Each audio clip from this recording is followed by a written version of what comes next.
મારે કહેવું પડે, અમને ખૂબ ડરાવવામાં આવે છે, પોલીસ દ્વારા ડરાવવામાં આવે છે, એમના નેતાઓ દ્વારા ડરાવવામાં આવે છે, એમના કલેક્ટર જેવા અધિકારીઓ દ્વારા ડરાવવામાં આવે છે, ધમકાવવામાં આવે છે, કહેવામાં આવે છે કે ભાઈ તમે કેમ બોલો છો, સાનામાના બેસી રહ્યો.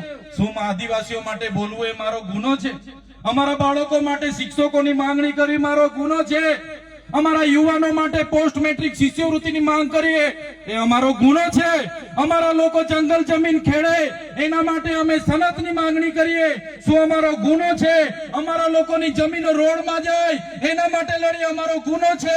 અમારા છોકરાઓને કંપનીઓમાં હેરાનગતિ થાય એના માટે લડીએ એના માટે શું ગુનો છે?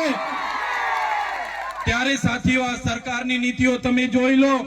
તમારા આશીર્વાદથી 80 દિવસ બાદ માંડ છૂટીને બહાર આવ્યો અને બહાર આવ્યો. મારા સ્નેહલભાઈ, મારા દેવાભાઈ, મારા દયારામભાઈએ કીધું, ચૈતરભાઈ તમારા જામીન અમે જેમ તેમ કરીને કરાવી લીધા છે, પણ તમારે ડેડિયાપાડામાં પ્રવેશ નથી કરવાનો. હવે તમે વિચાર કરો, ડેડિયાપાડાની જનતાએ 1 લાખથી પણ વધારે મત આપીને મને ધારાસભ્ય બનાવ્યો.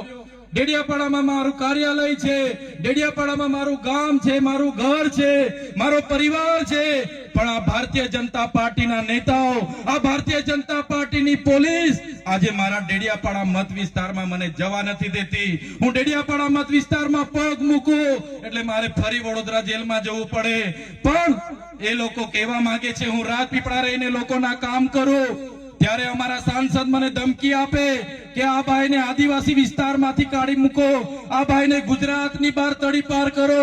ત્યારે અહીંના ધારાસભ્ય, અમારા સાંસદ, એમના હરસંઘવી, એમના ભૂપેન્દ્ર પટેલને, એમની પોલીસને, એમના નેતાઓને આ મંચ પરથી કહેવા માંગુ છું, તમે ચૈતર વસાવાને ડેડિયાપાડાથી કાઢી મૂકશો, તમે ચૈતર વસાવાને નર્મદા જિલ્લામાંથી કાઢી મૂકશો, તમે ચૈતર વસાવાને ગુજરાતમાં કાઢી મૂકશો, પણ ચૈતર વસાવા અમારા લોકોના દિલોમાં રહી છે, ત્યાંથી ક્યારે નથી કાઢી શકતા. ત્યારે સાથીઓ અમે લડીએ છીએ. અમે કોઈના બાપથી ડરતા નથી, અમે હરસંઘવીની પોલીસથી ડરતા નથી અને કહેવા માંગીએ છીએ અમારો પણ સમય આવશે અને જે દિવસે અમારી જનતાનો સમય આવશે એ દિવસે આ ભાજપ વાળાના અમે છોતરા કાઢી નાખવાના છે. આ ભાજપની સરકાર અધિકારીઓના બળે રાજ કરે છે, પોલીસના બળે અમારા લોકોને હેરાન કરે છે. પણ મારા યુવાનોને આહવાન કરું છું, હવે બહુ થઈ ગયું જુલમ, હવે બહુ થઈ ગયો અત્યાચાર. આમ આદમી પાર્ટી અને ચૈતર વસાવા તમને નેતૃત્વ પૂરું પાડવા માટે આવ્યા છે. તૈયાર થઈ જાઓ, તાલુકા પંચાયત લડો, જિલ્લા પંચાયત લડો, આવનારી વિધાનસભા લડો અને વિધાનસભામાં પહોંચીને બાબા સાહેબના સંવિધાનની વાત કરો અને આદિવાસીઓના અધિકારની વાત કરો. અને આવનારા દિવસોમાં જે પણ સામંતશાહી, નારંગી ગેંગ અને RSS ના લોકો આપણા લોકોનો જે વોટ તરીકે, મતદાન તરીકે ઉપયોગ કરે છે એ લોકોને અહીંથી સત્તામાંથી મૂળિયા ઉખેડીને આપણે બધા ફેંકી દેવા પડે. સાથીઓ, બાબા સાહેબે કીધું છે, જે બાબા સાહેબે સંવિધાન બનાવ્યું એમને પણ પોતાની નીચી જાતિના લીધે ભણવા દેવામાં ના આવ્યા, એમને સ્કૂલની બહાર કાઢી મૂકવામાં આવતા. એ પોતાની માતાને પૂછતા, માં મને કેમ ભણવા દેવામાં નથી આવતા, શિક્ષણનો અધિકાર મારો પણ છે. ત્યારે એમના માતા કહેતા, બેટા આપણે નીચી જાતિમાં આવીએ છીએ અને નીચી જાતિમાં આવીએ એટલે આપણે ભણવાનો અધિકાર નથી, શૂદ્રને બોલવાનો અધિકાર નથી.